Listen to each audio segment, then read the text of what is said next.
Hey everybody, Anthony 4x4 Diesel. This is one of those unfortunate stories, but an important story and information to help everybody else avoid the same fate, and that's what it is.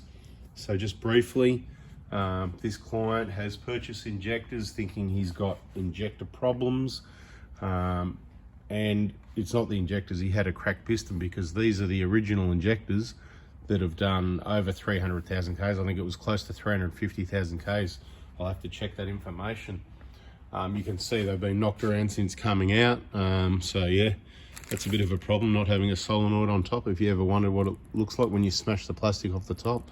But anyway, yeah, I suppose be warned, and I suppose we're only going to be helping out the people that are already watching, because the videos just, you know, they're not going to share stuff that helps people save money and not spend money. They want you to go buy a new car. They want it to fail. You're gonna, you know what I mean? Well, you know, they are not on my side, let's just say. So it's up to you guys to watch the video, share the video with a friend, ask them to share it with someone else, share it on a Facebook group.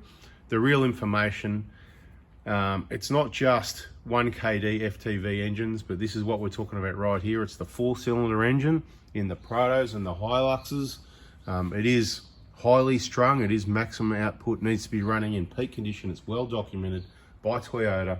Injectors, wrong combustion, cracked pistons. Nothing wrong with the pistons. They've tried to make them better a number of times, but when, you know, it's just a band-aid fix trying to make something better when the cause of the problem is the injectors. Bada bing, bada boom. Of course, newer engines, new generation engines, different design piston completely, which won't have that issue. So bada bing, bada boom. Other issues, not so good. So for everyone involved, we do want to avoid situations like this. So firstly, if you've got or you're going to buy one, and this was a recent purchase, it was a pretty cheap car, let's just say, in comparison to what's out there. If you do buy an old, cheap 300, 400,000 K Prado, expect that, yeah, you're going to have to do the injectors, but if it's running rough, expect that you might need to do the engine. And that would make it worth almost nothing, to be quite honest. If you've got a 15 or 20,000 kilometer car and you've got to put a new engine in it, then you might as well do a turbo and all the optional extras and then the labor. It's not going to be less than 20 grand to do the job properly with all those optional extras. Now, me personally, I love the cars. I think doing that, putting a new heart in the beast is awesome, but that's 20 grand. And then that doesn't mean you haven't got another 5 grand to spend doing wheel bearings, because you're at 350K, front and rear wheel bearings, maybe some bushes, a few other bits and pieces. So let's just go, you've got to spend about 25 grand. To me, yeah, it's worth 40 grand at the end of it, because a new Prado is 100 grand and it isn't going to last as long as what these are going to last, and you've got a new heart in the beast. So it's a bit of a no-brainer. I know what engines I like. I know how to look after them. I share the info, but it's really important if you've got a 1KD FTV or any engine really running rough like a misfire, you need to diagnose, is it a problem with an injector? Is it a problem with the wiring to the injector? Is it a problem with the injector driver or something else, the fuel pressure, some dirty sensors, something damaged? Who's been working on it? Have mice been chewing on wires, or has it already got a cracked piston? The cracked piston is really easy to diagnose. Just search for all your information on our YouTube channel, 4x4 Diesel, and then you won't get yourself confused, because there's different people that say different things. You've got to choose who you want to follow, who you want to believe, and what makes sense. I try and demonstrate. This is the evidence here in front of us, and as soon as it happens, like now, this is right now, this is happening. This box turned up a couple of days ago. I'm just opening the injectors now. He happens to be texting me now, what a coincidence, saying, you know, bada bing. And I guess he's maybe found the video that talks about and shows the cracked piston, and maybe taken the cap off and confirmed that's what's going on. Now, what can you do now? You're not going to get a cracked piston on insurance, because that is a mechanical failure, not an accident. Now, insurance covers you for accidental damage. So if you were to drive the vehicle through a river and accidentally get water in the air intake because it was accidentally not sealed, that one could be an argument, you know what I mean? They could argue the point, oh no, that's mechanical failure. They love to turn the accident into mechanical failure. So your airbox came unclipped by accident, your engine got dusted. Well, that's an accident that led to mechanical failure. See the problem? So it's up to you how well you can argue. Okay, you didn't put your handbrake on properly and the car rolled backwards at the boat ramp and it floated off in the drink. The whole car's a write-off, especially in salt water. The whole car, right? I'm not giving you ideas or anything. I'm just saying if that's what happened to have happened, that is an accident and you'll be covered on insurance. Okay, at those sort of kilometres, I doubt you're going to get any help from Toyota. All you're going to get is your car stripped down and bits and pieces missing, and you'll get it back in a box of bits. We've had that before from people that thought they could try and get it covered at Toyota and it didn't work out for whatever reason. Those stories in other videos. So what can we do to help? Well, what I've done so far is I've given you all the information you need. It's organised into playlists so you can understand it. These are one of the best vehicles. That's what I choose to own, use, travel extensively in the Australian outback. We know what's going to go wrong with them, when it's going to happen. We know very rarely do they have any problems. They're super reliable and they last hundreds and hundreds of thousands of kilometres beyond what we even know, because that time hasn't come yet, where we know a lot of the newer vehicles and other brands have problems prematurely. All you got to do is look around. Let's not name ranges or anything like that. And heaps of makes and models, all sorts of problems at, 30,000 Ks, 20,000 Ks, 70,000 Ks. These cars, 120, 150 Prados or 1KDs, you don't hear about anything ever until hundreds of thousands of kilometres and 10 plus years later. And that's where I go, well, if you've got 15 years out of it, of course it's worth spending 15, 20 grand putting an engine, a turbo, optional extras, 20, 25, bushes, wheelbarrow, 25 grand, you got yourself a new car again. It's still the same car. Keep it clean, look after it. There's always going to be some bits and pieces, but I've got cars, I've got the 120 that's done nearly 500,000 Ks. No regrets. What an awesome vehicle. I look at what can I replace next. Bits and pieces, you slowly drip feed your money into it to keep it going in good condition. We've got a 2013 150 Prado. They're 330 something thousand kilometres. How silly am I? Put a new engine in it.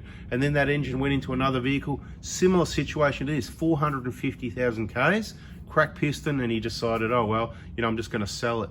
Well, in my opinion, mistake. So he's got the good second-hand engine in it. It's probably sold or sitting there. I can guess either way.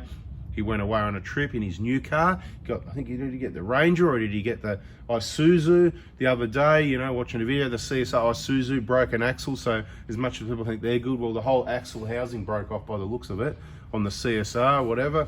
But my old 120 Prado, it'll do it next year and it'll come back in one piece. 100% reliable. And that's what I'm talking about. You can trust these vehicles, but you know what? Always have a plan B, go with other people so you can tow vehicles, repair vehicles, spare parts, get fuel. Plan B, C, D, the whole alphabet of plan Bs, if you know what I mean. I'm going a bit off topic. If you want to know more about that, our other YouTube channel, 4B4 Adventures, probably worth it if you've got a full drive and you want to use it and travel. A lot of information in there also like this one. So what could you do to avoid this? Well, if you buy a vehicle secondhand with 350,000 Ks, you've got to pretty much expect this is going to happen if it hasn't happened already. Has it had injectors? That may have avoided the situation. Has it been towing in overdrive, towing caravans and whatever? Probably. Right, another contributor. I'm not going to go on about the contributors, it's a long story, but the main one is old flogged injectors. Has it got a tune? Has it got a ream up? Has it got a chip? Has it got a big exhaust? Anyway, subscribe, turn the bell on, check the playlists, and we'll catch on the next one. There'll be more on this. Get to know the Cracked Piston Fund. Bada bing, bada boom, baby. Let's just spend a few more minutes on what you can do now moving forward. Well, if you didn't get to know the Cracked Piston Fund in time and you've got money in the bank, you've got to consider if it's the right thing for you, if you love the vehicle, if you're on channel with me, what I'm talking about, if you've got 20 grand, 25 grand to do this maintenance, right? And maintenance is what it is, because if you think about it, 350,000 Ks, it's a bloody lot of explosions going on in that engine. And it's amazing how well a little four-cylinder, and I'll say little four-cylinder, compared to the size of the vehicle and what it's towing a lot of the time, it is bloody little, and it's a diesel engine. So it's amazing. I've got no issues with this, to be quite honest. I believe they shouldn't crack pistons, but if it wasn't that, something lets every engine down, and usually before this happens, when they put out less power. Anyway, I'm just going to waffle on. I can waffle on all day. So what can you do now? So if you've got the money, you've got to make the right decision if it's for you to fix it up and keep it. If you haven't got the money and you can't get the money, well then that's the next problem. So your options are probably sell it as a wreck whatever. Even maybe I'd buy a car like that just to put on the side for parts for everybody, maybe. You know, and of course I could fix it and sell it, and people would go, oh, you can do it cheap because you, well, not really, because a job's a job. At the end of the day, I've still got to pay for the parts.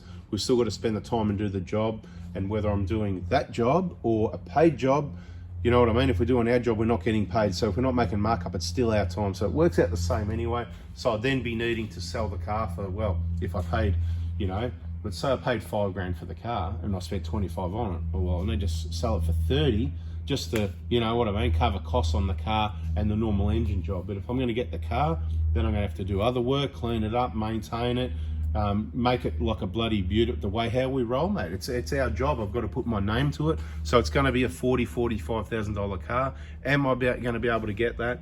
Maybe not. So it sort of gets to the point where, yeah, maybe it is a write-off, unless we can team up people that someone goes, I can see the value in that car. That's a good, clean car with a nice new heart in the beast, and it's going to end up costing me 40 grand. It's much better than spend 100 grand on one of these unreliable, technologically advanced, emission controlled newer vehicles. Do you get my picture?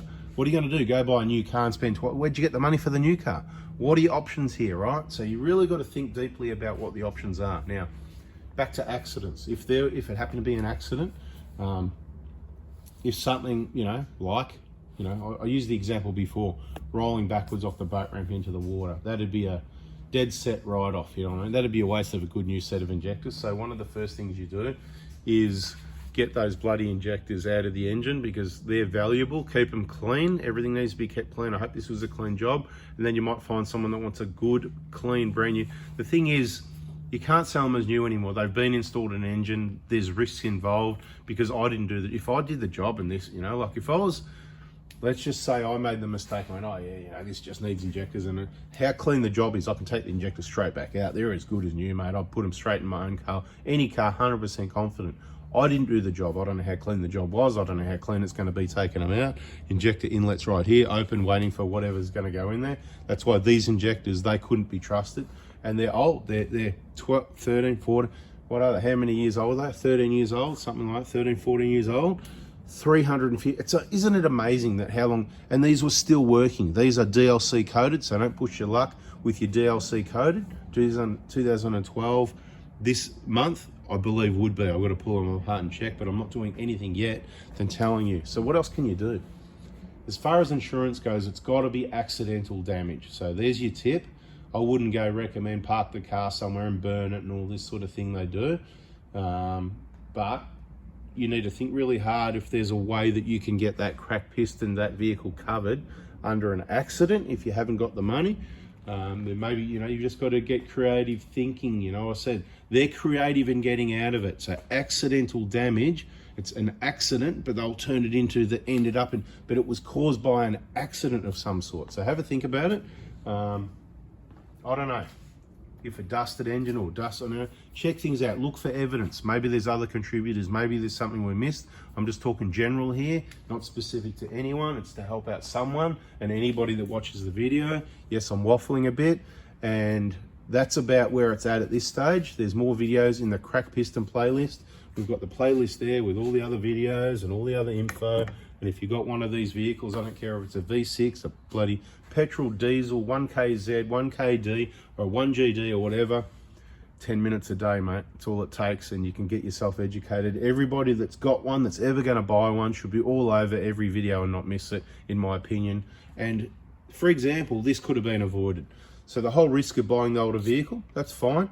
Get the injectors in there, that's fine. Get to know the Cracked Piston Fund would have solved this problem, right? It's a high-risk vehicle. You would have needed to make a good contribution, at least $1,000, right? And a regular payment.